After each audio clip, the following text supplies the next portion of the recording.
Good morning. Morning, ma'am. Okay, fresh ஆக்கீங்களா? Yes, ma'am. Have you had your breakfast? Yes, ma'am. ஹோட்டல்ல கட்ட எடுத்துட்டீங்களா? Yes, ma'am. Yesterday நல்லா enjoy பண்ணீங்களா? Yes, ma'am. நிஜமாவே ரொம்ப ஷார்ட் டைம் அதுல இவ்வளவு தூரம் உங்களால அவுட்புட் கொடுக்க முடியாது. நிஜமாவே ஆச்சரியமா இருந்தது. உங்களுக்காக நல்லா சூப்பரா ஒரு டைம் கிளாப் பண்ண நமக்கு நாமே கிளாப் பண்ணிடுவோம். நிஜமாவே எல்லாமே டான்ஸ், மைமிங், தனிநபர் நடிப்பு, நகைச்சுவை எல்லாமே நல்லா இருந்தது. பாட்டெல்லாம் சூப்பரா பாடினாங்க. உங்களுக்குள்ள இவ்வளவு திறமை இருக்குங்கிறது நேற்றுதான் நமக்கு நிறைய விஷயம் தெரிஞ்சது. இன்னும் நிறைய பேர் பார்ட்டிசிபேட் பண்ணுங்க. சரியா? இதுதான் உங்களுக்கு ஒரு என்ன சொல்றது, இதெல்லாம் உங்களுக்கு தேவைப்படும். இந்த மாதிரி ஒரு ஸ்கில் ரொம்ப ஷார்ட் டைம்ல நம்ம எப்படி எக்ஸிட் பண்றது அப்படிங்கிற எல்லாத்துக்குமே 24 hours தான். ஒருத்தருக்கு 20 hours, ஒருத்தர் 24 hours தனியாவா இருக்கு. எல்லாருக்குமே 24 hours தான். ஸோ அந்த டைமை எப்படி நீங்க யூஸ் பண்றீங்க அப்படிங்கிற போது நீங்க யாரு அப்படிங்கிறது உலகத்துக்கு ப்ரொஜெக்ட் ஆகும். ஸோ டைம் மேனேஜ்மெண்ட் அப்படிங்கிறது ரொம்பவே முக்கியம். அந்த டைமை எவ்வளவு அழகா யூஸ் பண்ண முடியுமோ அவ்வளவு அழகா யூஸ் பண்ணுங்க. ஓகேவா? இன்னைக்கு என்ன date? 28, 29. Okay, August 29 national sports day. என்ன டே? நேஷனல் ஸ்போர்ட்ஸ் டே, இந்திய விளையாட்டு தினம் அப்படின்னு சொல்றாங்க. யாரோட பர்த் ஆனிவர்சரிக்காக செலிப்ரேட் பண்ணிட்டு இருக்கோம் அப்படின்னா தியான் சந்த். யாருக்கு? தியான் சந்த். அவருடைய பர்த் ஆனிவர்சரி தான் we are celebrating that day as national sports day. கிரிக்கெட்னாவே உங்களுக்கு கிரிக்கெட் லெஜெண்ட் தான் ஞாபகம் வருவாங்க. கிரிக்கெட் லெஜெண்ட் யாரு? கிரிக்கெட் லெஜெண்ட் நைட் தான் படிச்சிருக்கீங்களா? யாரு? சச்சின் டெண்டுல்கர். கிரிக்கெட்னாவே அவர் தான் இல்லையா? அந்த மாதிரி ஹாக்கி லெஜெண்ட் அவருடைய Dhyan Chand. Hockey legend, hockey wizard.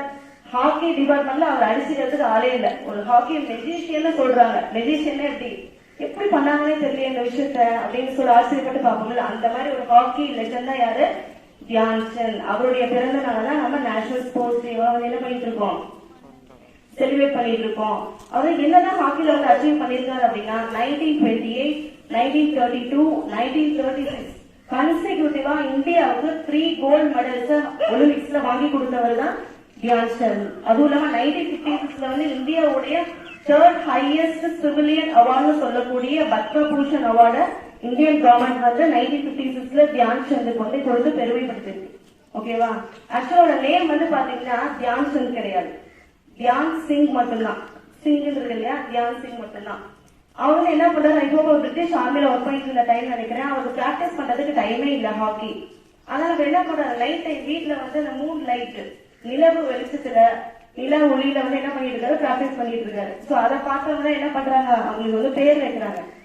Chand அப்படின்னா ஹிந்தியில என்ன அர்த்தம்? சந்த், சந்திரன் சொல்றோம்ல. சந்திரன்னா சந்திரன், நிலா. சோ நில ஒளியில பிராக்டிஸ் பண்றதுனால அவருக்கு என்ன பேர் அப்படின்னா தியான் சந்த் சிங் அப்படிங்கிற பேர் வருது. அது மட்டும் இல்லாம இந்த நேஷனல் ஸ்போர்ட்ஸ் டே பத்தி நிறைய அவார்ட்ஸ் கொடுக்குறாங்க இவருடைய பெயர்லயே. மேஜர் தியான் சந்த் கேல் ரத்னா அவார்டு அப்படிங்கறதான் கொடுக்குறாங்க. யாருக்கு அப்படின்னா ஒலிம்பிக்ல மெடலிஸ்ட் ரொம்ப மோஸ்ட் ரெப்யூட்டடான பர்சன்ஸ் தராங்க. அர்ஜுனா அவார்டு அத்லெட்ஸ் அச்சீவ்மெண்ட் தராங்க. துரோணாச்சாரிய அவார்டு ஒரு ஸ்போர்ட் கோச்சஸ் இருப்பாங்களா, எல்லாருக்குமே கோச் ரொம்ப முக்கியம் இல்ல. எரிவிளக்காயிலும் தூண்டுகோல் தேவைங்கிற மாதிரி எல்லாத்துக்குமே கோச் அப்படிங்கிறது ரொம்பவே முக்கியம். அந்த ஸ்போர்ட் கோச்சஸ்க்கு தரக்கூடிய அவார்டு தான் என்னது? துரோணாச்சாரிய அவார்டு. இவங்க நம்ம இந்தியாவுடைய ஒரு ஜெம்முனே சொல்லலாம். ஏன் அப்படின்னு நிறைய பேர் அச்சீவ்மெண்ட் பண்றாங்க. பட் இருந்தாலும் இவர் ஜெர்மனி எதிர்த்து ஒரு டைம் ஒரு மேட்சுக்கு போனப்போ இவர் ஜெயிச்சப்போ இவருடைய அந்த ஸ்போர்ட்ஸ் ஸ்பிரிட்ட பார்த்துட்டு ஜெர்மனியோட லீடர் என்ன பண்றாரு, ஹிட்லர். ஜெர்மனியோட ஹிட்லர் என்ன பண்றாருன்னா, இவ்வளவு சூப்பரா விளையாடுறீங்க அப்படின்னு சொல்லிட்டு இம்ப்ரெஸ் ஆயிட்டு, எங்க ஜெர்மன் கண்ட்ரிக்காக நீங்க விளையாடுங்க, நான் உங்களுக்கு ஜெர்மன் சிட்டிசன்ஷிப்பே நான் உங்களுக்கு தரேன். ஜெர்மன் ஆர்மில ஒரு கர்னல் பொசிஷன் பார்த்துருக்கமா, அந்த பொசிஷன் உங்களுக்கு நான் தரேன் அப்படின்னு சொன்னப்போ கூட தியான் சந்த் என்ன சொல்றாரு, நோ, நான் எப்பவுமே இந்தியாக்காக மட்டும்தான் விளையாடுவேன், என்னுடைய திறமை உழைப்பு அனைத்துமே இந்தியாக்காக மட்டும்தான் அப்படின்னு சொன்னவர் தான் யாரு?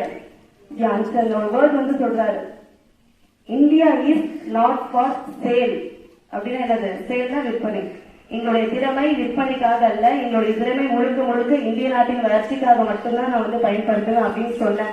சச் ஜென்டில் மேன் யார் அப்படின்னா தியான் சந்த். அதுவும் பேட்ரியாட்டிக் ஸ்பிரிட் உள்ளவரும் அப்படின்னு சொல்லலாம். சோ இந்த ஸ்போர்ட்ஸ் டேல as a student நீங்க எல்லாருமே you should develop the good habits. என்ன மாதிரி குட் ஹாபிட்ஸ் அப்படின்னா ஒரு ஸ்போர்ட்மேன்ஷிப் அப்படின்னு சொல்லுவாங்க. வெற்றியையும் தோல்வியும் மிக சரிசமமாக யார் எடுத்துக்கிறாங்களோ அந்த பக்குவம் யார் கிட்ட இருக்கோ அவங்க வாழ்க்கையில வெற்றி பெற முடியும். அந்த பக்குவமானது ஸ்போர்ட்ஸ்ல சிறந்து விளங்குறவங்களுக்கு கண்டிப்பா இருக்கும். கபடியில தோத்துட்டோம்னா யாராவது அழுவிருக்குமா? ஆனா எக்ஸாம்ல போய் கேட்டா அழுவுருமா? ஆனா ஸ்போர்ட் மேட்ச்ல பாத்தீங்கன்னா வெற்றி தோல்வி ரெண்டுமே அவங்க சரிசமமா எடுத்துக்குவாங்க. அந்த மாதிரி நீங்களும் என்ன பண்ணணும், வெற்றியே தோல்வி எந்த வித போட்டி பொறாம என்கிற அழுக்கான எண்ணங்கள் இல்லாம நீங்க எடுத்துக்கணும் அப்படின்னு நான் கேட்டுக்கிறேன். Thank you so much and have